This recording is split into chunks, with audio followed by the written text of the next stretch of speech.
This is the White Coat Investor Podcast, Milestones to Millionaire, celebrating stories of success along the journey to financial freedom.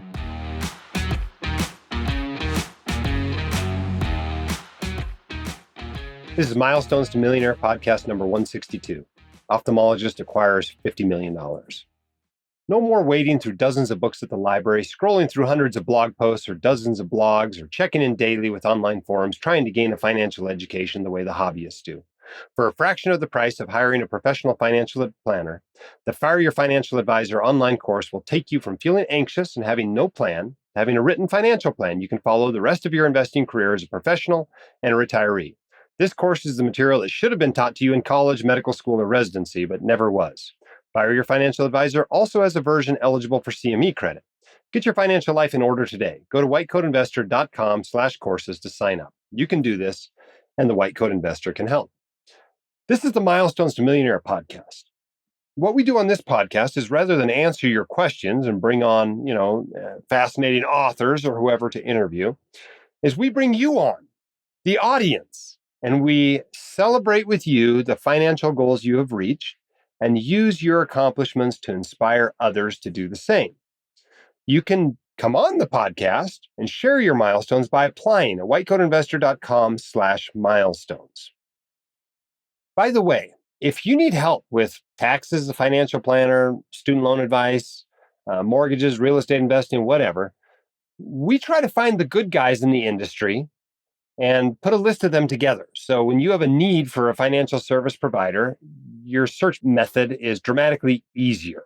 Okay, so just go to whitecoatinvestor.com/recommended. It has all our recommended lists there, and you can figure out who you need, what you need, and learn what you need to know about each of these people, knowing that we've at least looked into them a little bit and found the good guys, avoided the bad guys, and we'll be there to help you reach your financial goals. We view that as part of the mission of White Coat Investors, connecting you with the best financial resources and professionals out there.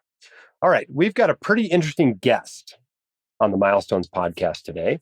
And we've done blog posts with docs that have acquired quite large net worths before. And occasionally you see a comment on the blog from guys like this. But what occasionally I find surprising is that people don't believe them. They think they're lying. They think they're just trolling me or trolling the WCI community. They don't think it's even possible for a doc to acquire a net worth of 20 or 30 or 40 or 50 million. That is obviously not the case. I've met enough of them that they are out there. They're somewhat rare, obviously. It takes a high income combined with financial literacy and financial discipline. But it certainly happens, especially if you're willing to work a full 30, 40 plus year career and apply the principles we teach the White Coat Investor to a high income. Pretty incredible things can happen. In addition, sometimes people start a successful business. If you've got 30 docs and APCs working below you in your clinic, that clinic's pretty valuable and can be sold for a pretty high price. And that can also get you up into those sorts of net worth ranges.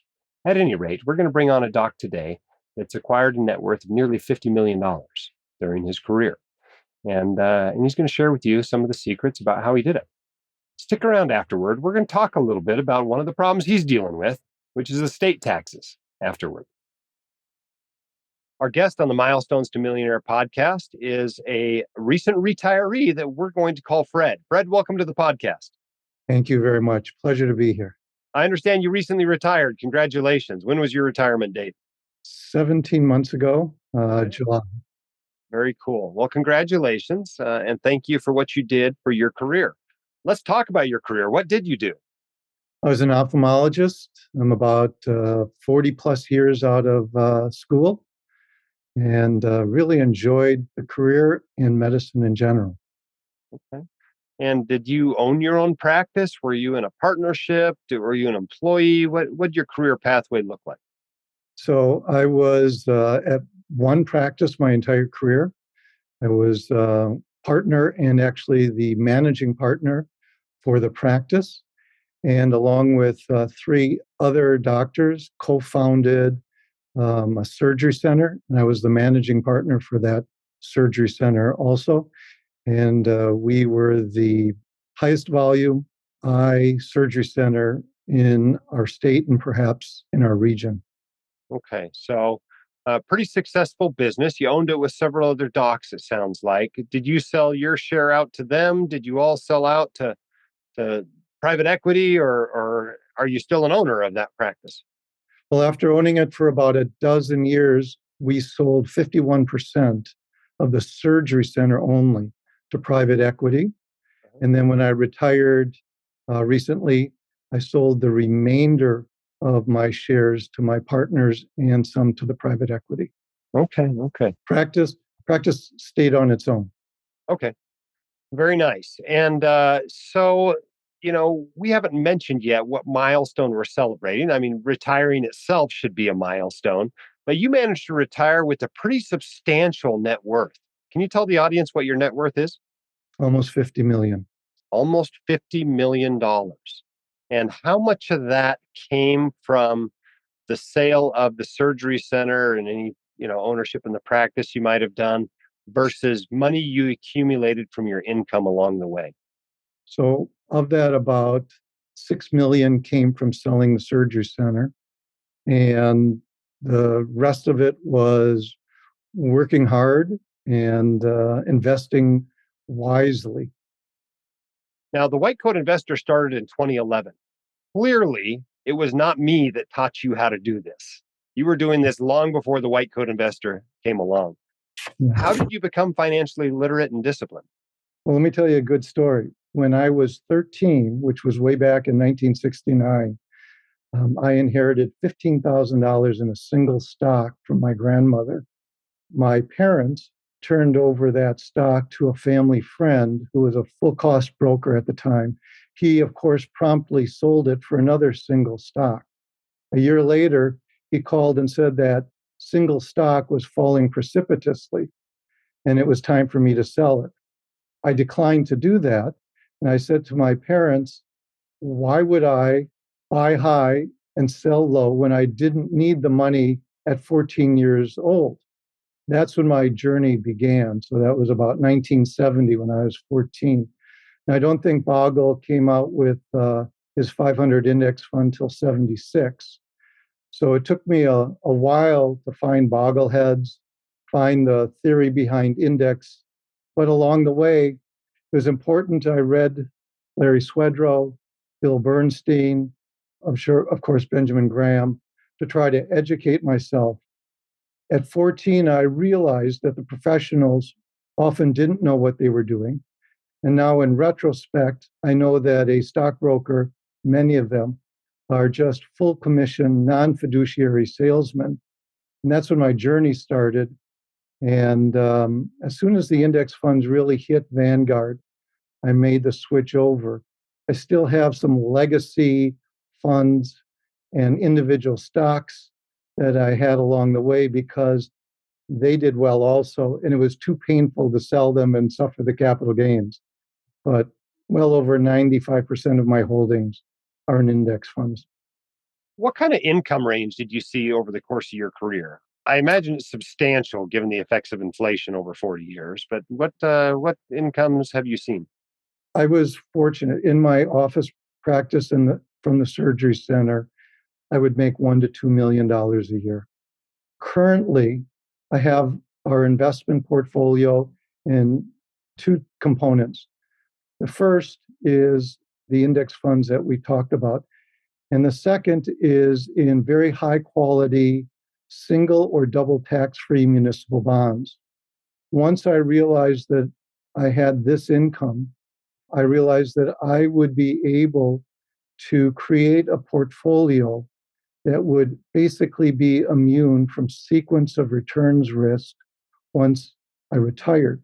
What I did was invest a significant amount in individual high quality municipal bonds. So right now, I have about $17 million in individual tax-free municipal bonds. Those bonds, as well as the dividends that I get from the index fund, generate about $1.3 million, mostly in tax-free income. It's what we live on in my retirement, and I don't have to care what the market does. My feeling is that all of my equity holdings will pass to my children at a step-up in basis at my death. And the only reason that I will go into them is if we make the decision to buy a warm weather second home while we're in retirement. Well, you can certainly afford to do so if you choose to do that.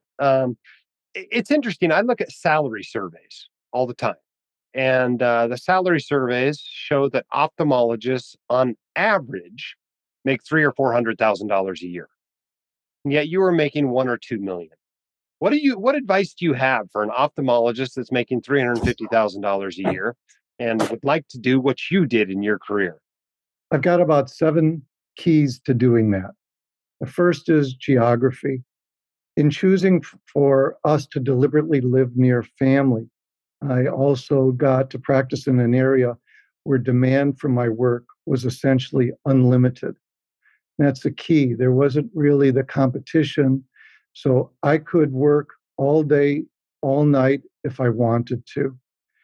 As a huge bonus, by living in this area, expenses, a great home, superb recreational and entertainment activities were far less expensive than if we chose to live on the coast. The other thing that's really, really important, own or buy their own surgery center. Since I started practice, Medicare eliminated assistant fees, which used to generate about $1,000 extra for the main surgeon. And they cut reimbursement for cataract surgery by over 80%. By owning the surgery center, I actually made more owning the center than doing the surgery itself. In addition, by owning the surgery center, I had great control over the quality of the surgery center, the efficiency, the scheduling, and most importantly, I was able to hire the staff that I worked best with and were best for the patients. Those 2 things for ophthalmologists are the most important. I've got other things that I consider secrets to success, but as an ophthalmologist, those are the 2 most important things. Maybe we ought to hear what some of your other secrets to success were. So a long time ago, when I met with a advisor about buying term life insurance and disability insurance, I was still a resident. And he said, I've got one word of advice for you. If you follow this advice, don't do anything else foolish. By the time you're 60, you'll be able to have a comfortable nest egg and retire. Those words were one house, one spouse. I think that's a very critical thing to building wealth and being happy. The second was to really invest in the way that the white coat investor advocates. And that is to invest using diversification, asset class, and low-cost index funds. I think that's very key. And as the white coat investor suggests, really know the difference between investing and speculation. To me, speculation is gambling, and there's always perhaps a part that you can invest in a small portion of your portfolio just to make it fun. Over the years, I was actually lucky to be in Seattle in 1992 and walk into a coffee house when they didn't exist anywhere else, and called home to my wife. This was at the American Society of Cataract Refractive Surgeons meeting in 92 in Seattle. I said, there's coffee houses here. Do you think those could take off? So in 1992, I was a very early investor in Starbucks. Similarly, I was intrigued with Tesla, but those are speculation, gambling, not investments, but they can add spice to your investing career. It's key, like white coat investors, to write an investment strategy. It will keep you on track when the market is either euphoric or when the market is crashing. Those market crashes are golden opportunities. And after 40 years, I was lucky. I was there after September 11th in the market crash, there 2008, and there in COVID. And since I was working and making a good income, while everybody else was running afraid and pulling money out, I kept putting money in month after month. And that was the key to building the nest egg that I have now. The other thing that I think everybody needs to know is strive to be content, strive to be grateful, and find joy in the years before retirement. If you really enjoy medicine, then retirement is a stage to plan for. It's not the number one goal. You know, being a physician in my mind is truly a privilege, and it's really, really an honor. And I can't think of any other career where we get the self respect. People ask for our opinions and listen to us. And the self worth that it generates is really hard to beat. And all of that. And we're allowed to make a good income to support our family. I really can't imagine a better career choice than going into medicine. I know some people don't feel that way. Some people get frustrated with different aspects of medicine. But for me, it was a career that I still cherish to this day. Can you tell us a little bit about your spending, both Sure. before you retired and now that you're retired?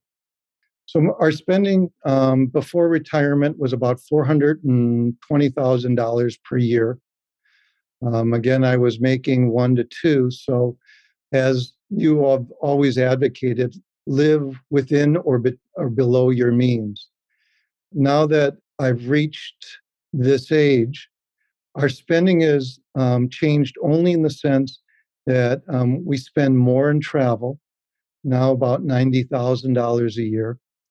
And as we move into more detailed estate planning, we are giving much more money to our children and our grandchildren, and also charity.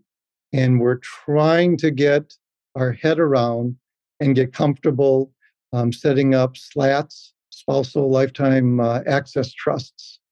Still trying to get comfortable and moving ahead with that. So even with all of that, we are still spending probably 1/3 of what I'm currently making in retirement. Yeah, just the income, not even counting the principal, which is continuing to grow. Right. So clearly, spending $400,000 when you have 50 million, you're going to die with far more than you have right now. Barring giving it all away during your life. You've got an estate tax problem. That's clear. And I'm curious how you chose to divide up what you will leave behind between charity and between heirs. Have you made those decisions yet, or are you still struggling with those? We're still struggling with them. Most importantly, my wife and I are trying to come to agreement on that. The vast majority of it will be left to our 3 daughters and our 8 grandchildren. However, we are enrolled in legacy programs for charitable organizations in our community. I'm active in multiple charitable organizations and on the board of directors of multiple charitable organizations, including the board of trustees of an entity that has over 250 donor advisor funds in it. And I'm proud to say gives over $16 million a year to charity. I'm curious what role debt played in your financial life over the last 40 years. I'm debt free, and I paid off my student loans within probably 5 years, 4 years of practice, and our mortgage on our house within 5 years of starting practice. I also paid for 3 weddings, and I put 3 daughters through both undergrad, graduate, and medical schools 100%, and they graduated debt-free too. So you certainly haven't been borrowing money to invest, it doesn't sound like. I have never borrowed money to invest. No. Well, very cool. All right. Well, let's say there's somebody just like you 40 years ago. They're coming out of residency and they've got some student loans. They want to have a great long practice. They love practicing, but they also want to accumulate wealth. What advice do you have for them? Read and turn to sources like the White Coat Investor in order to become educated and be a do-it-yourself investor. There's more on the White Coat Investor website than just how to invest. It includes how to live. So read books like Bernstein's and Larry Swedroe on how to do things. Understand why term and disability insurance are good and why whole life insurance you have to have a really good reason to invest in. Know what investing means in comparison to speculation and hearing the latest tip. Find the right life partner to make the journey with. That's as critical a decision as going into medicine or how to invest. And along the journey, enjoy the journey itself, seek balance, and make a commitment to your community, to charity, and most of all to your family, because in the end, that's what's really important. Awesome. Great advice for life and for your finances. Thank you so much, Fred, for coming on the podcast. We're super grateful for you and your success and what you've shown us is possible for a white coat investor to accomplish in their career and with their finances. And thank you for sharing your wisdom. Thank you very much. I appreciate the opportunity. All right. I don't think I can preach it any better than he did, right? I've been telling you this stuff since 2011. He learned it before then and has been applied in his life for 40 years. Invested a big chunk of his income. He made a good income, right? He managed debt wisely. He stuck with his plan through thick and thin instead of selling out in the tech crash, instead of selling out in 2008, instead of selling out in the pandemic. He put more money in. And guess what happens?